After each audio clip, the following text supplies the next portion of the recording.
writers, agents, and publishers, for the first time since the Gutenberg Press, find themselves lost in a maze of mystery as technology alters the shape of the publishing industry. Searching for Answers is a group of writers throwing pop culture, writing, and publishing into a crucible of clarity, passion, and humor. This group is the Right Pack.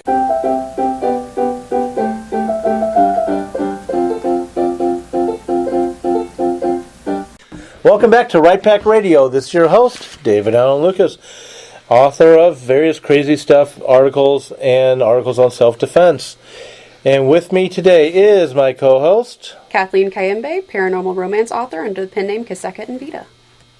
Fedora Amos. I write Victorian whodunits like Jack the Ripper in St. Louis, and soon to come out Mayhem at Buffalo Bill's Wild West. And for another few days, I'm still president of Greater St. Louis Sisters in Crime. Yay! and those are not nuns knocking each other off. Also, she's not being deposed. Term limited out, that's all. My name is Jennifer Stolzer. I'm a children's book author and illustrator. I'm also writing a ghost story that has lots of murder in it. Yay. And there's an importance why she'd stress that. I'm Melanie Claney, author of nonfiction, science fiction, and fantasy. Lee Savage, author of erotic romance, and under the pen name Carrie Lee Williams, children's stories. And today we're going to talk about when authors kill. No, our fascination with murder, not the people out there we would like to, how should I say, put in our books. So, or when authors make a killing, that too can also be another subtitle. We're not going to talk about making a killing because authors don't make a killing. Yeah, we suffer only more and if we know where we bury the bodies. Oh, I mean, you meant money killing. Yes. Okay. You never bury a body. That can be found. You have to get rid of all evidence. Don't you know this, David? Yes, I do. We all write about murdering Pigs. people. Speaking. Pigs get rid of Yeah, them. actually, I'm going to say this before. Do I know this real well? Let's just say a good friend of mine's wife, who's actually a expert in toxicology and medicine, is afraid that I'm slightly, how should I say, on the dark side. Well, you keep asking her. Her husband, various questions, yes. Yeah. But then again, he is my source for certain information. How long does it take your average hog to consume a human body? And would you like to explain why we're asking these questions? Well, let's actually talk about that for a second. What is our fascination with murder and killing off characters? Look at history. All I'm going to say is, look at mythology. Look at written history. What's the most common... What is one of our first known crimes against man?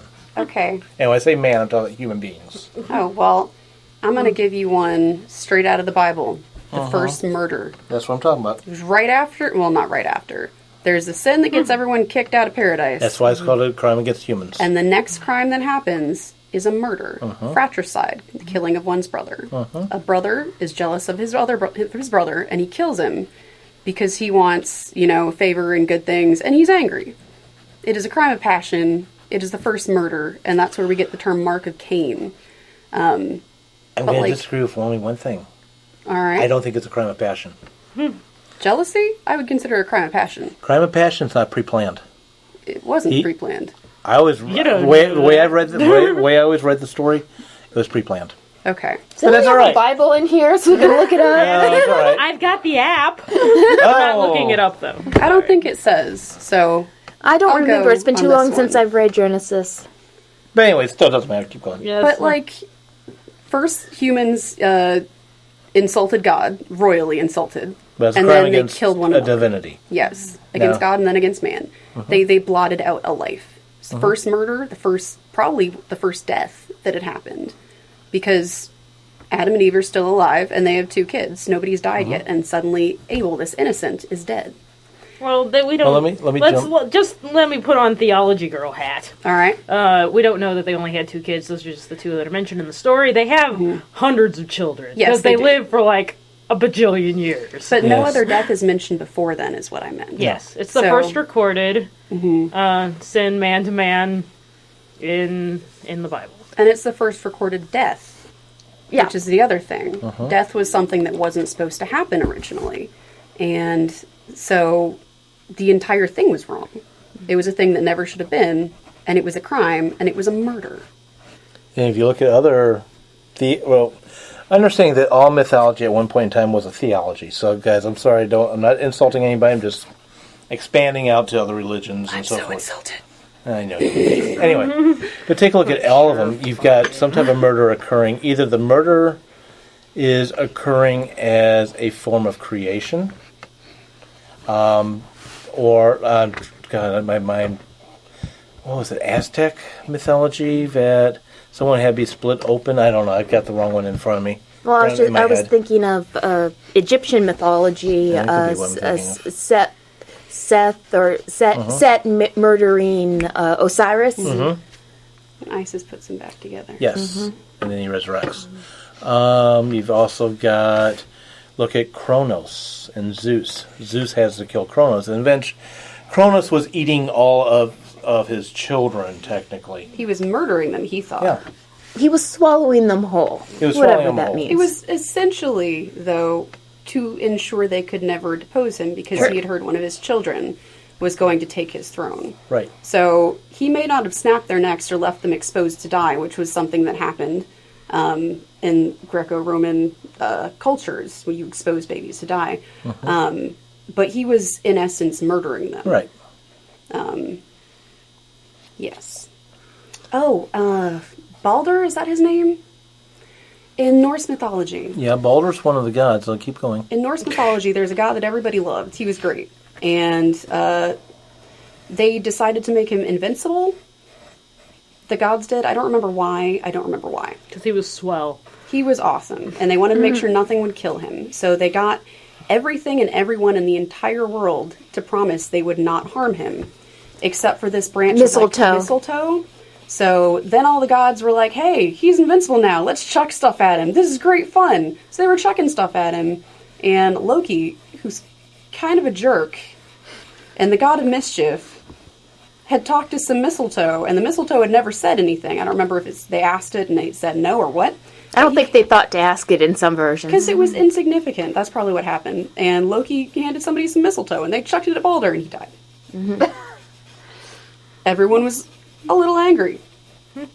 When they were done laughing. No, I don't think that's the right god. If I've got my memory, and that's right, it doesn't relate to the story, but I thought Baldur was one of the few gods that survives Ragnarok. Please correct me, because I don't know the guy's name. I thought the person, I wasn't even sure if that was a god. I thought that might have been one of the heroes, but...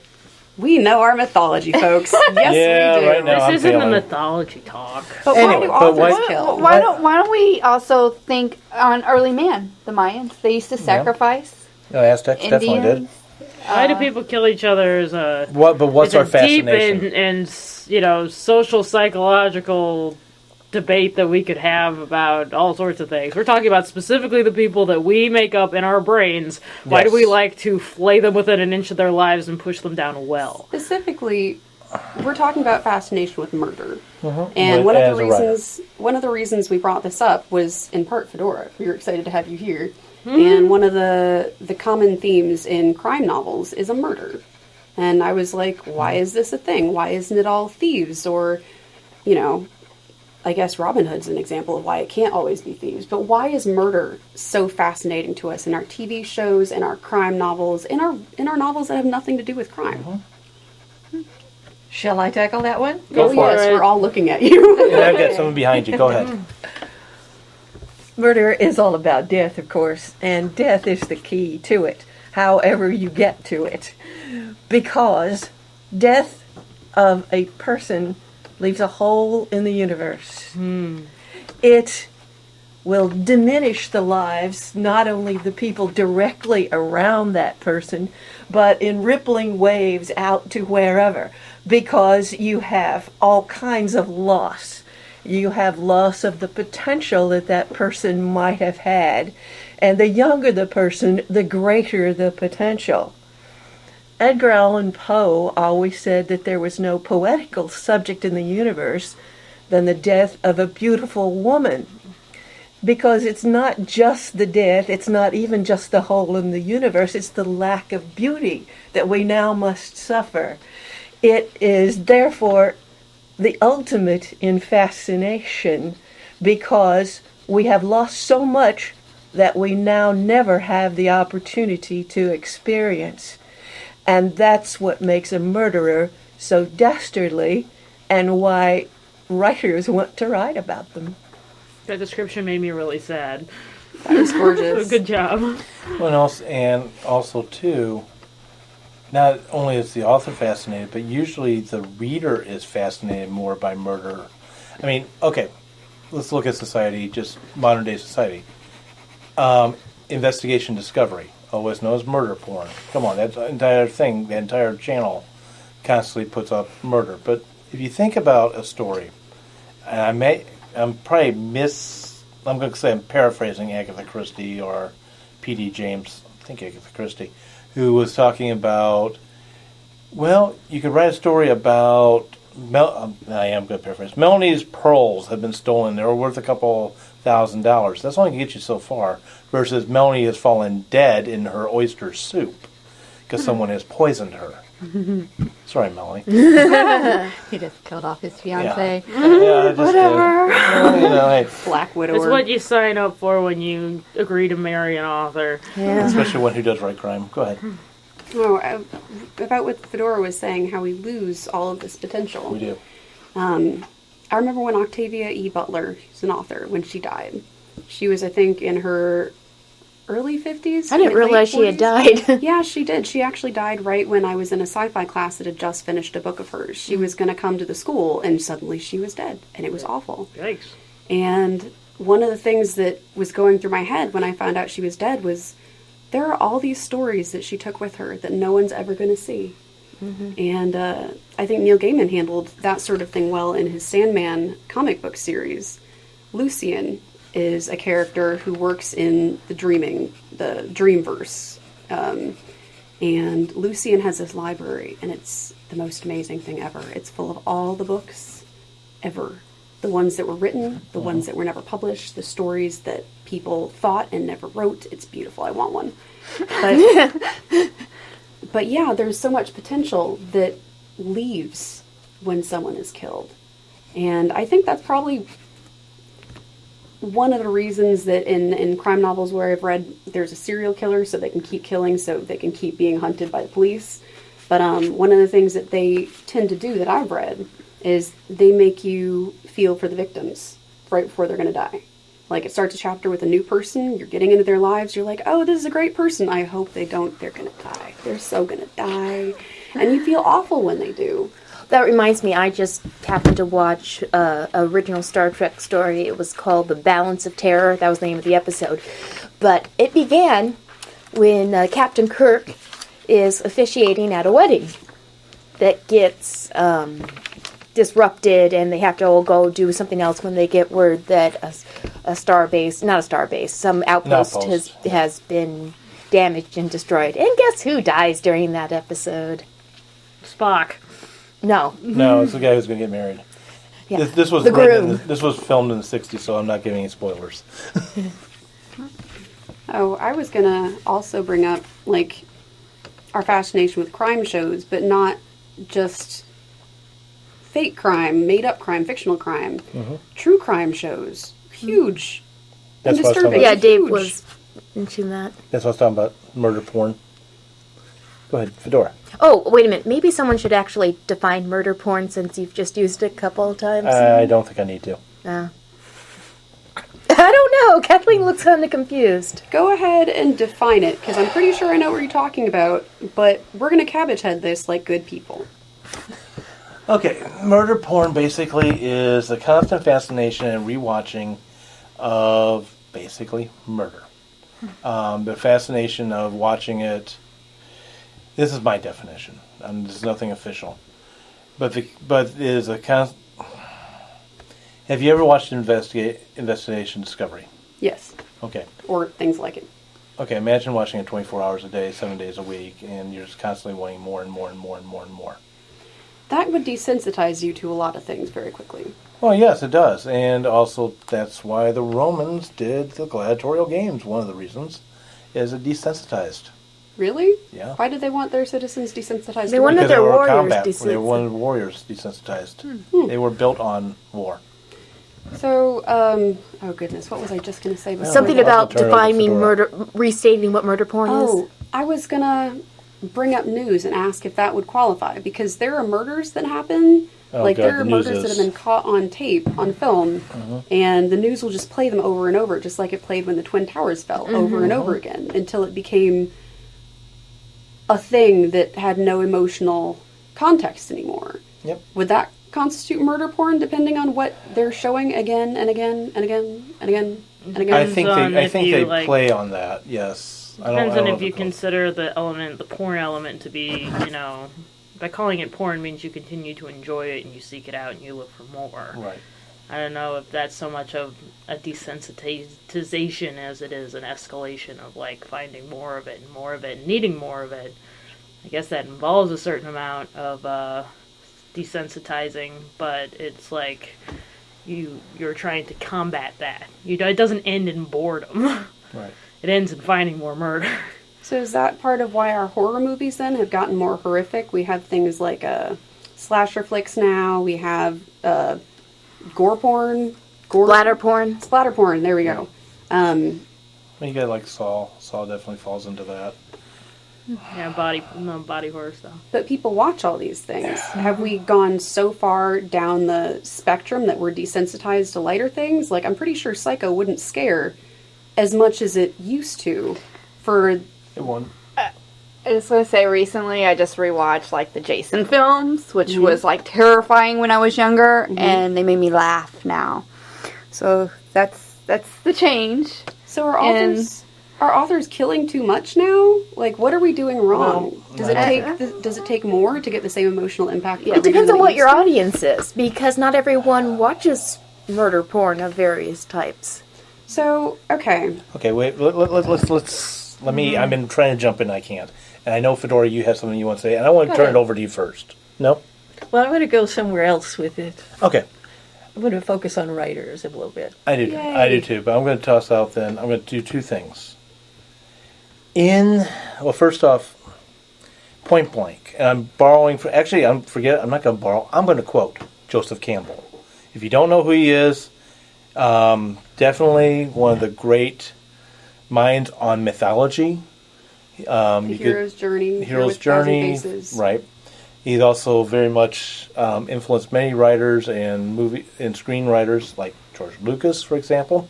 For episodes 4, 5, and 6, not 1, 2, and 3. He Right. kind of forgot. He tried to do the whole tragic character thing in 1, 2, and 3. But anyway, to quote him, this is from chapter 1. I was trying to see which book it is, and I can't find it. But anyway, the happy ending is justly scorned as a misrepresentation. For the world as we know it, as we have seen it, yields but one ending: death.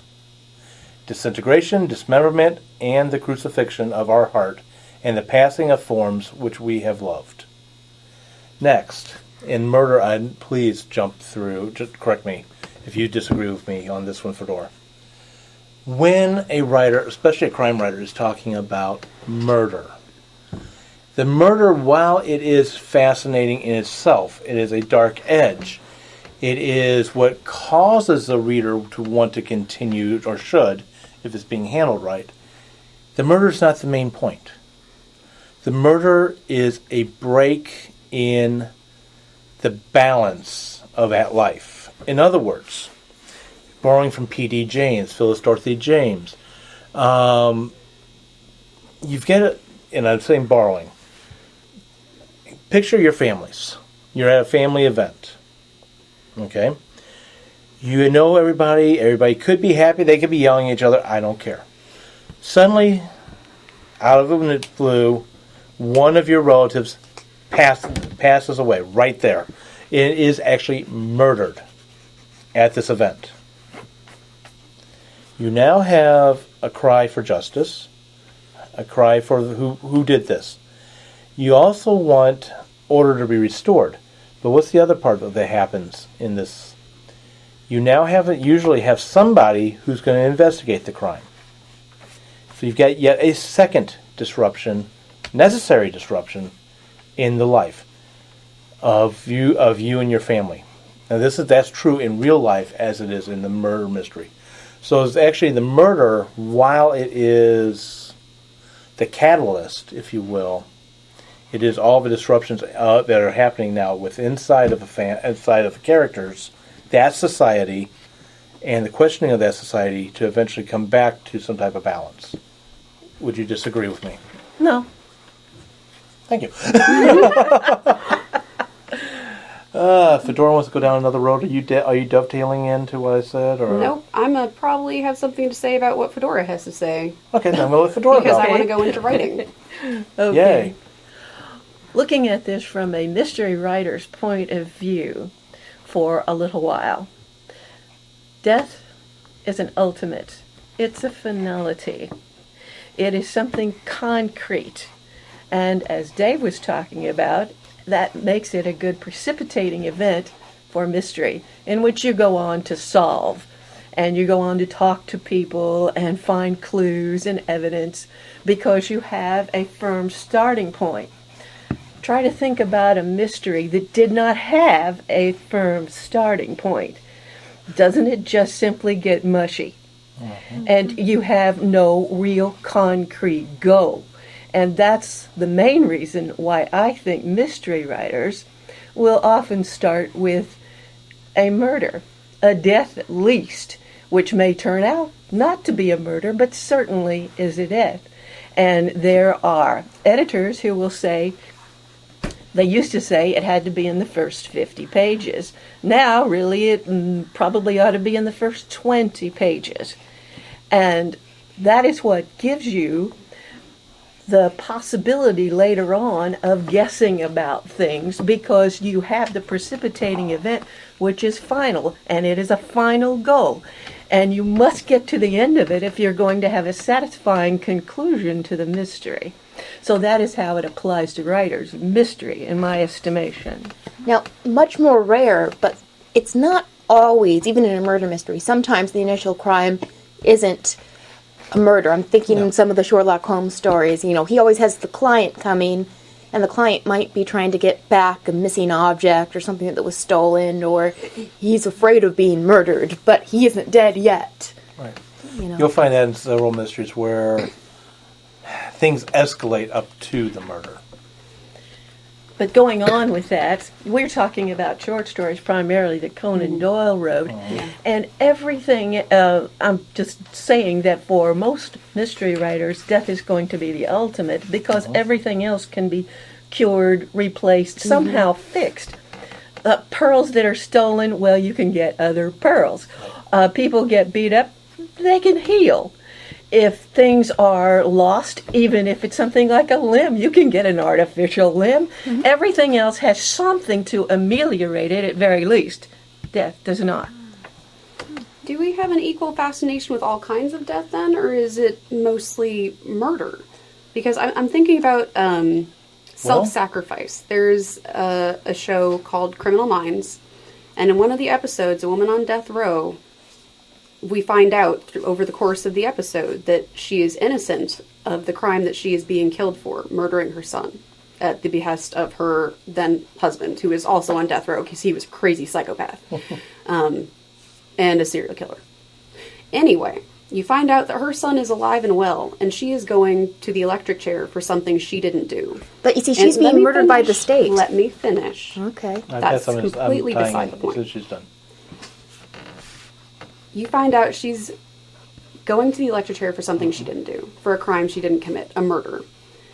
And what the point and the emotional payoff of the episode is they find her son. They're going to tell him that his mother has been on death row and is going to the electric chair so that he can have a better life. And her one request is, don't tell him. Let them kill me. Let everyone think I'm a monster. Because if I do this, my son is going to have an amazing life. He's a genius. He's talented. He's with a rich family. He's living better than she could ever have done for him. And her sacrifice is has a huge emotional impact. And it was fascinating. But it's not the same as a murder. So are we equally fascinated with things like that kind of self-sacrifice, that kind of death? Or is it mainly murder that we're focusing on? Okay, I've been wanting to jump in on that one. My answer to you is yes, it is not just murder. It's any death in my estimation. I agree. But let's talk about self-sacrifice first. And let me put my answer is going to be my evidence. Okay. War memorials, cemeteries for the fallen, police funds, firemen funds, highways named after police or firemen or soldiers who have died. A child, you'll see this on Facebook, one child sacrifices himself for another child who is maybe going to be run over by a car or be attacked by a dog or whatever.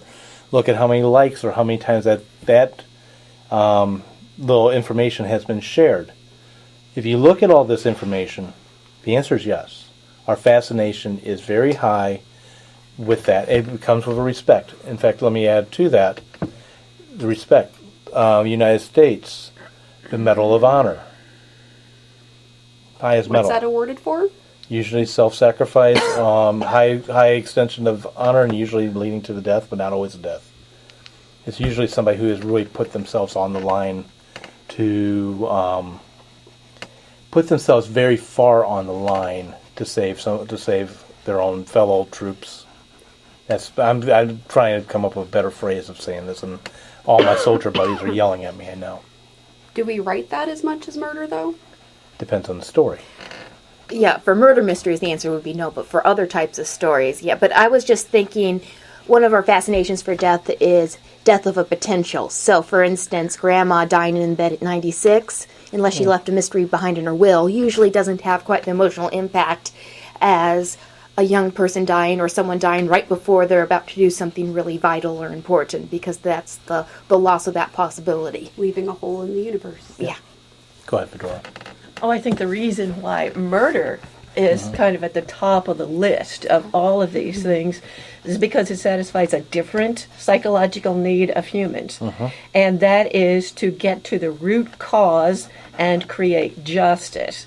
And if you have a murder, then you have some unknown person, presumably, or thing, or whatever, that is responsible for this death. And it is going to be satisfying if we can find out who that is and mete out the proper punishment.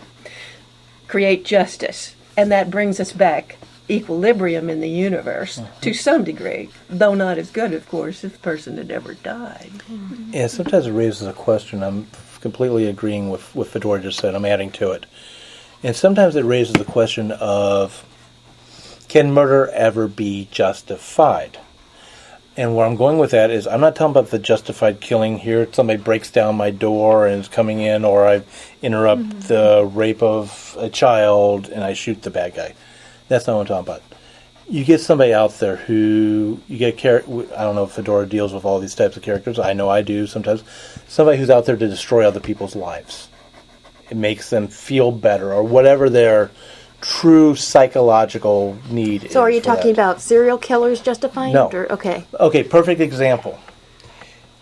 I'm sorry I'm having to change certain things to avoid... Dexter? No. To avoid Dexter, yes. I'm avoiding reality. I'm trying to avoid lawsuit. Dexter's real, guys? No. Oh, sorry. You get a couple co-workers together, and I'm changing changing away from the truth of a real incident. You get no, it never led to murder, but you can understand why it would. As far as we know. Yeah. You get a bunch of co-workers together. They're working on a project, and one co-worker is always making the other ones look bad.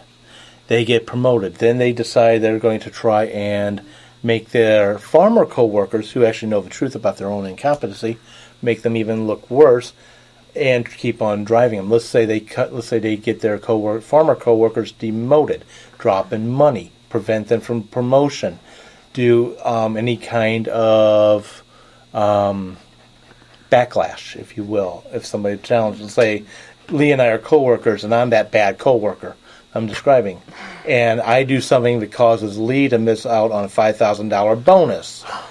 Lee now is, and then I cause Lee to drop from say a Lee was making stabbing motions at me. $50,000 a year job. Now she's down to $30,000. I have literally out to destroy Lee because Lee has some type of truth on me. Okay, I'm this destroyer. I'm not out there killing Lee physically. I'm destroying her. And to that point, eventually Lee might finally get to a breaking point. It's like, you know what? I'm going to kill David. And that point of view, could that murder be justified? Oh my goodness. Oh, can I? Wait, sorry. My friends and I have a saying, a thing that we say often enough. When someone gets so frustrating that you just can't even deal with them anymore, you suddenly break in, and that's when I shot him, Your Honor. Because, like, they needed to die at that point. Like, that was what I was thinking when you were, like, stabbing motions at David. I was like, and that's when I shot him, Your Honor. Justified? Probably, yeah. Bad thing to do? Yeah. But did he deserve it? It was a crime of passion. But justified in what justice? There's a line, and I'm turning this over to Fedora after this. It was in The Arrow. It was a recent TV show, The Arrow, that the attorney comes into a judge, is presenting something, and the judge says to the character, "This is a court of law, not a court of justice." So that's another thing that's played with. Go ahead. I'm thinking of two actual historical events which speak to this. I'm not sure exactly what they say, but some people get to have a lot of power. Mm-hmm. And those people have enemies. Enemies caused by jealousy, and some, I think, by really quite pure motives. Look, for example, at Julius Caesar, who was assassinated because Brutus and some of his cohorts believed that he was too powerful. And he was. There's no doubt about it. He was a relatively benevolent ruler, but he certainly was powerful. Were they right? I don't know. And there, of course, was a huge plot to kill Hitler. Several. And none of those worked out because I guess Hitler was too lucky or too powerful for it to ever work. Too many bodyguards. And so the question then we still ask today is, if you had had the opportunity to assassinate Hitler, knowing you'd probably go down for it, would you have done it? It is a question that's not so easy to answer as it might seem on the surface. No. And let me add to that question and make it even more muddy. Would you have assassinated Hitler before he ever reached power and caused any of the deaths or other things that would occur? Would you have blackmailed the art school people to let him in? That would. Would you have killed Hitler at age 8? He still had no talent. Yeah. I mean, yeah, he really was bad. He could paint he could paint buildings well. He couldn't paint he's people. about on a par with Churchill. I think maybe it's a politician sort of thing. Yeah. But Hitler, 8 years old in front of you, would you shoot him? Dead. And knowing where that's going to go. That's the fun part. That's fun. I put that in quotes. Morality aspect of that question. That's so hard. I feel like it's a source of alternate histories, for sure. Yeah. Of which I have nothing but contempt for. Okay. Man, Terminator movies be so different. Well, who would you kill in the Terminator movie? I'm sorry, like, okay. that was good. Well, I like it. I'm sorry. It's just the idea of going back to kill someone before they're able to defend themselves is hard for me. Mm-hmm. The idea of killing Hitler, not as hard for me. It would be hard for me to actually kill anyone. But that's a morality question. Mm-hmm. Like, you have to weigh the, not opportunity cost, that's a different thing, but like, the number of deaths that he has the potential and is proven to cause versus his own life. That's why people have problems with death row, too. Like, I think, that's why some people have problems with death row. Mm-hmm. Yeah. Go ahead. We're not running for president here. Let's stop talking about killing Hitler. You're right. Can we talk about... Let's talk about the fact that we were going to talk, and we've tried a couple times to get to the point about writing a murder, and when you write a murder, and why we use it so often. We use it in murder mysteries because it's a murder mystery. We use it in mystery story to find things because it's got high stakes, because losing a life is a very high stake to lose. That life could be, you could have been destined to cure cancer, could have been destined to be Hitler, but the point is that killing a person is removing something from the world that could be valuable, and that value has weight to it. So we feel the death of a person, in the scenario that David was describing, about someone being murdered at a family reunion, and here, also to talk about desensitization, that made me very upset. That's fine. Because I was thinking at a family reunion how much everyone loved each other. And one person getting killed, whether it's grandma or it's the infant that wouldn't be quiet during the wedding ceremony or whatever, both of those are really tragic because both of those lives have a lot of weight to specifically the characters that we are dealing with in the fictional story we are talking about right now in this kind of scenario. So if you kill people randomly left and right, that doesn't have any weight in your story. It has weight in your story because that death means something in the context of you're making a narrative. You know, when you're killing a bunch of NPCs, to employ the term, non-player characters in video games, then it doesn't weigh anything because those characters feel like they are cardboard anyway. Right. They're not real people because they're in a book. And that, in your upsetness to this, I just invented a word, is a reason for that example to be used. Can I also point out that means someone in your family has killed someone in your family, so either way you're losing more than just the murdered person? Or at least that's a possibility. It could have been someone snuck something into the whatever. Write the story. But I do want to bring up something else about killing characters. How we kill them is important. I'm going to try not to get on a soapbox with this, but one of the reasons we kill characters as writers is to trigger or motivate a change, motivate character growth, whether to seek justice or to grow as a character or in superpowers.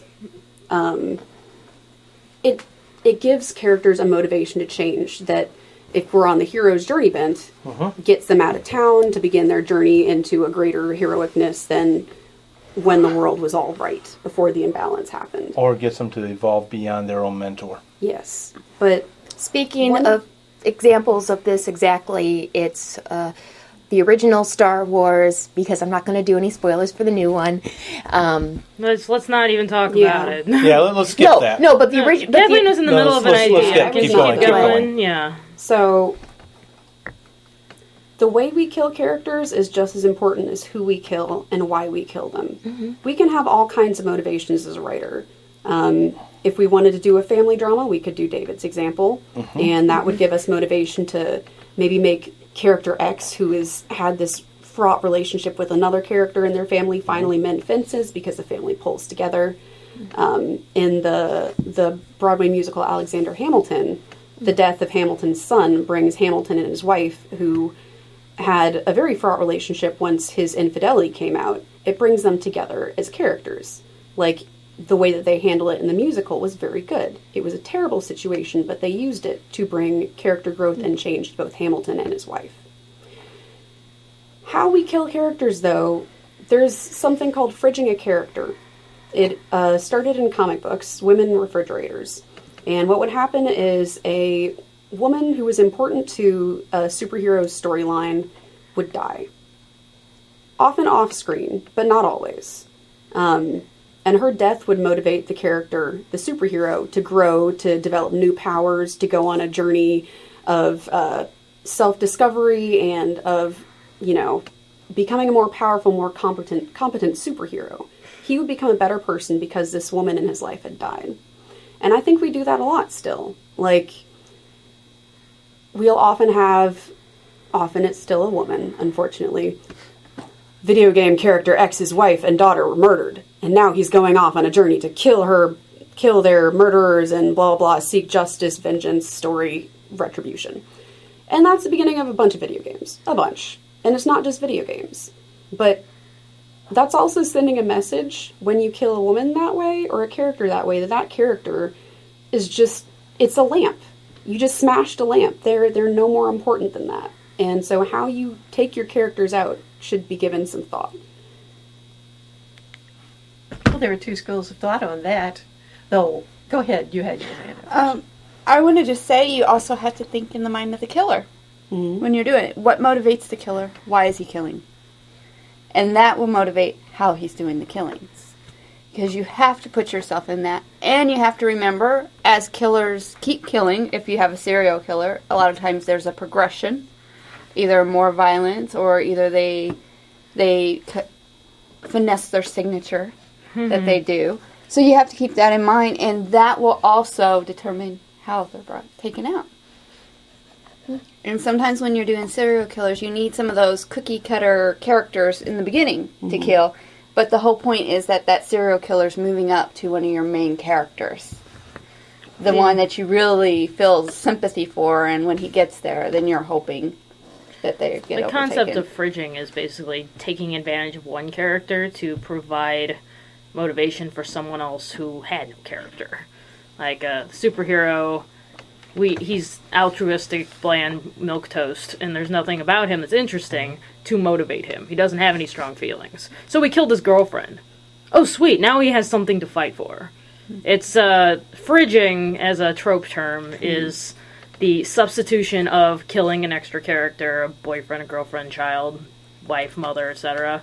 The killing of that person in exchange for developing your main character. Like, Spider-Man loses a very important person in his life at the beginning of his story, but we've also taken time to develop Spider-Man as a person. Then it becomes a tragedy in his life, not an excuse to not develop his character. Right. That would be the difference between going the fridge trope and using murder effectively. Because, yes, we're sad when Uncle Ben dies over and over and over again as they continue to remake the same film ad nauseum. We feel bad about that because we see that, you know, they have a happy family and Peter Parker's trying to get ahead. You know, he's trying to live his life as a teenager, and there was potential there. Again, potential lost. It was something that was good, that was shaping up to be a good thing, and we feel like we know Peter, and we knew how important having this mentor in his life was, and then when he loses that, it's not he lost that, so now he has to fight to kill the guy who killed him. It's he has to now cope with the loss of his loved one. Mm-hmm. And that's a character development moment as opposed to a no character development blanket motivation moment. Yeah. I think that's a very good point. Mm-hmm. The writer has two ways to go in killing off any character. It can be a character that you've been talking about, the kind that is likable, important, and important to the person you're trying to show as your hero. Mm-hmm. That is one. The other way that you can go, of course, is to make the person very, very bad, unlikable, a real dastardly type, and that makes us hate him, and to focus on solving the problem, then solving the crime becomes the issue here, not personal feelings so much as finding out which of his many, many enemies could possibly be the killer. And so it is a different approach to a murder, but I think one that's equally valid and one that many mystery writers use. Mm-hmm. Mm-hmm. I'm going to quote something, and I'm going to, obviously you wanted to say something, so I'm going to quote something real fast. It's completely, totally nerdy, but yes, this fits actually what we're talking about. Well, we expect you to be nerdy, David. We love That's why we watch this show, David. Exactly. Star Trek, Wrath of Khan, a quote. This was Kirk talking to Saavik. And he said, how we handle death is at least as important as how we handle life. And when you're, now, me talking, when you're writing about a death of a character, if it's murder mystery, that's one thing, and it still stays the same inside of this. If you're killing off a character in whatever kind of story you write, it's not so much how you kill them, it's how you handle that death and how that story world handles that death. Mm-hmm. Because as Fedora said earlier, that death in real world ripples outward, so should it also ripple out in your story world. And as Lee said earlier, the actual mechanics of the death depend on basically the motives and the methods of the particular killer or whatever killed them. Yeah, in real criminal investigation, you get three things I call the MMO. Motive means opportunity. That's what you always have to massively multiplayer online experience. Exactly.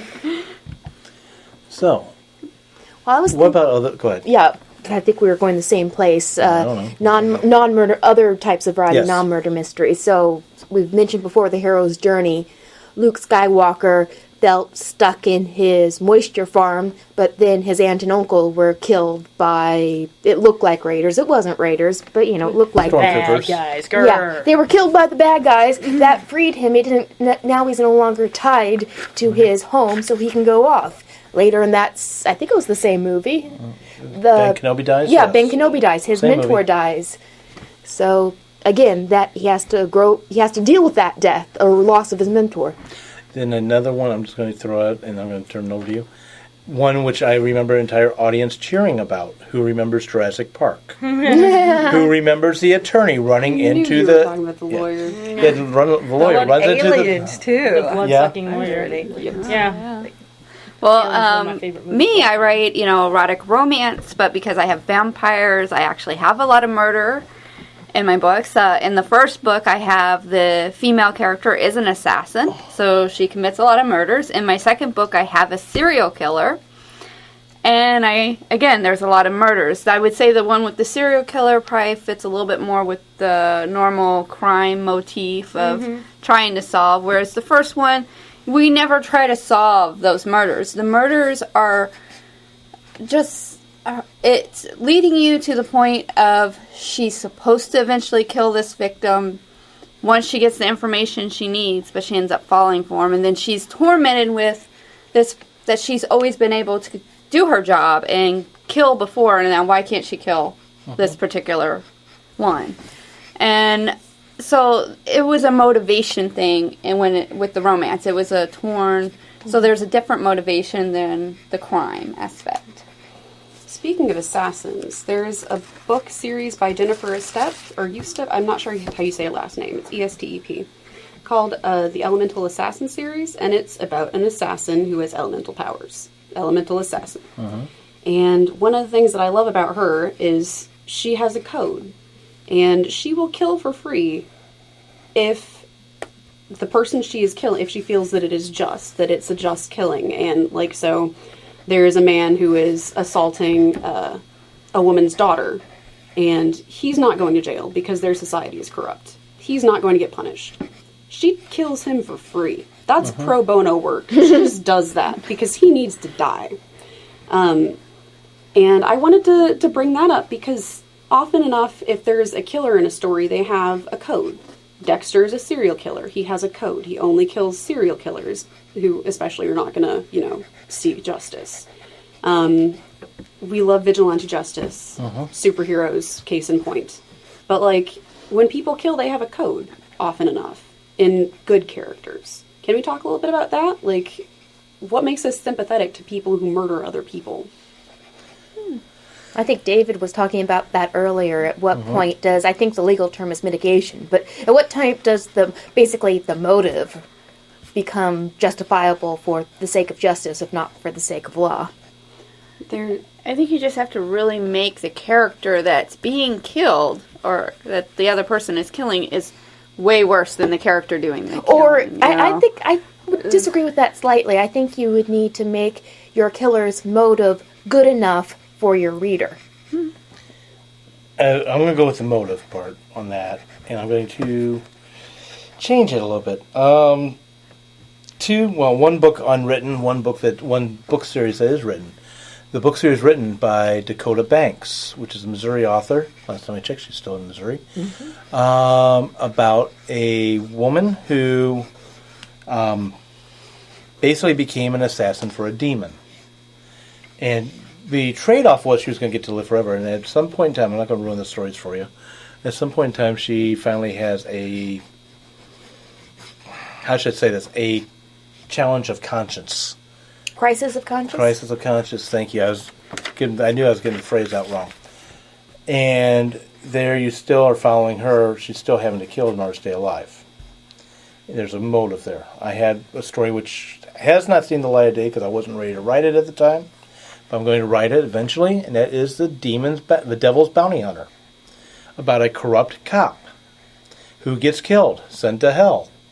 Devil says, I'll make a deal with you. You can go back and live. And this person has reasons to live upstairs, and not just bad ones. But you have to send me somebody every X number of days, and I'm going to tell you who to kill ever so often. So it's a motive, and that character's got to figure out. This is why I had trouble writing it. The character's got to figure out why the devil wants this character killed. This, for example, why the devil would want Kathleen killed, and how can I, the character, if I've got to assassinate Kathleen, okay, but how do I keep whatever Kathleen was going to do happening and still satisfy my need, satisfy my employer, if you would, and still maintain and still keep my shield. How do I kill Kathleen while making sure that Hitler still dies? Or World War II doesn't happen. Yeah. Well, you find out that the devil only wanted to kill you because he heard of your expert juicing skills. Oh my goodness. So all you have to do is buy the devil a juicer and get your recipes, and then he'll let you live. Teach the devil to juice. Oh my gosh, that's like girl time. Everyone's really great. Your figure is already so much better. There are some times I really wish we did videotape this. You ought to really see Don't go doing bad things, just juice. Just feels far more positive. Either Kathleen or And then the devil stopped being Fedora. evil, and everyone had a happy ending. The end. Wow. Fedora, go. Please. One thing that we haven't touched on, and let's just go somewhere else, shall we? Please. If you're sure. Is war and killing as a soldier. Yes.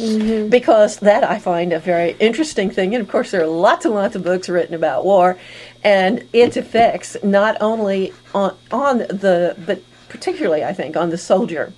And if you look at the ancient Greeks and Romans, it was a wonderful thing to be a soldier, to kill the enemy, to save your homeland, blah, blah, blah. Nowadays, people come home from Vietnam and from Afghanistan, and they are devastated because whatever they thought about war when they went in didn't turn out to be what they got in the end. And their consciences ripped them apart. And we call it post-traumatic stress syndrome, but that's really what it is. I think their conscience is ripping them apart because their entire background, their entire training is different from what once was used in countries that relied very heavily upon war for peace, really, because they had to have the territories to make a buffer around Rome in order to have peace. Otherwise, they were not going to have any. I was going to bring up self-defense killings, and being a soldier in some ways is, It overlaps. It overlaps. Very much so. When you I think the attitudes are quite different. Self-defense. I think soldiers who are killing somebody in self-defense would not have that same kind of post-traumatic stress syndrome problem. They feel bad about killing little kids and killing somebody. Now, wait a minute. I think you're overgeneralizing, really. No doubt. We overgeneralize everything we say. Because post-traumatic stress is really common among crime victims that didn't actually commit any violence themselves. There are many reasons for PTSD. Yeah. From a war standpoint, I was only talking about one From type. a war standpoint, though, we are seeing a lot of soldiers coming back with PTSD. And even before PTSD was officially a thing you could have, it has various. There were signs of that in soldiers. It says changes. Go ahead. I wanted to bring up Saving Private Ryan, though, for a number of reasons. It's about war, World War II. The premise of the story is that, the premise of the film is that during World War II, if a woman had no husband and... All right, correct me. Okay, it was sole surviving son, and it was never really a thing like in Private Ryan. But the idea is, in the movie specifically, they got the notice that a woman had lost. I think it was two of her sons or three of her sons. She had lost three of her sons. Yeah, she had lost three of her sons, and she was going to get the death notices for all three on the same day. And she had one son that was probably still alive. They weren't even positive about this at the very beginning. And they wanted to send him back home. What they did is, if a woman only had one living son left, family, the other ones had been killed in a war, they would send that son home, so she would still have, one descendant. So Private Ryan in this film is that one descendant. His brothers are dead, his mother's gotten the notification, and a squad of soldiers is sent out to extract him from wherever he is in World War II and bring him home. And you get to see how awful war is in that film, but one of the worst parts is you get to know all these soldiers whose lives are being traded for this one man. And when they finally do find him, he doesn't want to leave his post. So most of them die. And the last one to die, I believe, is the commander. And Ryan is sitting next to him, knowing that this is his fault, this death. And the commander says, "You earn this." So the movie cuts back to present day, and he's asking his wife, "Did I live a good life?" But the deaths in that movie, hit so hard because they seemed senseless. A lot of the war in the film, the cost of life seemed senseless. It wasn't pitting the Axis against the Allies so much as it was people against people. And that was a huge tragedy in the movie for me. So the audience for that movie is different than, say, a murder mystery audience where you want justice. In that movie, justice was not done. But like in a murder mystery, you expect justice. And when you don't get it, the payoff feels less. Well, the payoff in war is winning. It's a different payoff. Yeah. Yeah, I think it's a different audience too. There's going to be some overlap, but like what you go into the movie expecting your payoff to be is different than what you would go into, say, a crime novel expecting your payoff to be. Your expectations are different. So the kind of murder and the kind of death that you see needs to be tailored to your audience and your genre as well. And I was just thinking of, this falls under the category of murder mysteries in general, but it's like, yeah, people get murdered in the story, but then all of a sudden it seems worse if a guy is on death row being falsely convicted. The fact that he's about to be killed because he's innocent seems worse because, the state, the person that's, the thing that represents us that's supposed to be about justice is about to kill him. The instrument of justice is going to commit a grossly unjust act. Yeah. Unjust act, there we go. Yeah, it seems so much less bad if, like, a gang member or someone, shoots an innocent bystander, because you expect the gang member to shoot people. I mean... Well, it's also, at least theoretically, preventable. That's why you can root for justice to be done before the guy actually gets killed. There's a grim episode about a guy on death row, and the characters realize that he's innocent. Like, he did kill the person, but it was self-defense, and he shouldn't be going to die for it. And it's so tense. They're trying to reach the people who can stop it, and the guy's in the chair. It's just amazing and terrible. I was going to read a quote, though. It's attributed to Joseph Stalin. I'm not sure if that's accurate, though. So. And just FYI, with Joseph Stalin, he liked to receive daily reports on the number of his citizens that were killed by his orders, and always wrote by the side of each of those reports, "Not enough." Go ahead. Sorry, I just want to put him in proper historical context. Well... Sorry. Whether or not it's actually Stalin who said this, it's a quote that one death is a tragedy, 1 million is a statistic. I've heard that quote before. It probably was him. And I makes think sense. one of our jobs as writers is to make sure that in our stories, if the death that we're talking about needs to be a tragedy, it needs to be a motivating force, it needs to be important, we need to make sure that our readers can feel that tragedy and can feel that loss. Not just, we need to make sure the characters around them feel that loss too. It humanizes the characters around someone who dies when they feel empathy and this kind of grief. And the impetus to change, to make things better and to seek justice. Does anyone else have any final quotes? That our fascination with death is something that people have always held. I think it's a part of the human condition, a very important part. Else nobody would miss us when we go. This is true. And on that note, I'm going to end this episode of Right Pack Radio. Tune in next week for yet another interesting discussion in the topics of writing and the writing industry. The new theme songs for Right Pack Radio were written and performed by Meredith Tate. All copyrights remain with her. Right Pack Radio would like to thank STL Books for allowing us to record in their office. STL Books is a online bookstore specializing in new and used high-quality literature, children's books, and books written by or about St. Louis. Please visit them online at www.stlbooks.com or find their store on the Amazon.com website.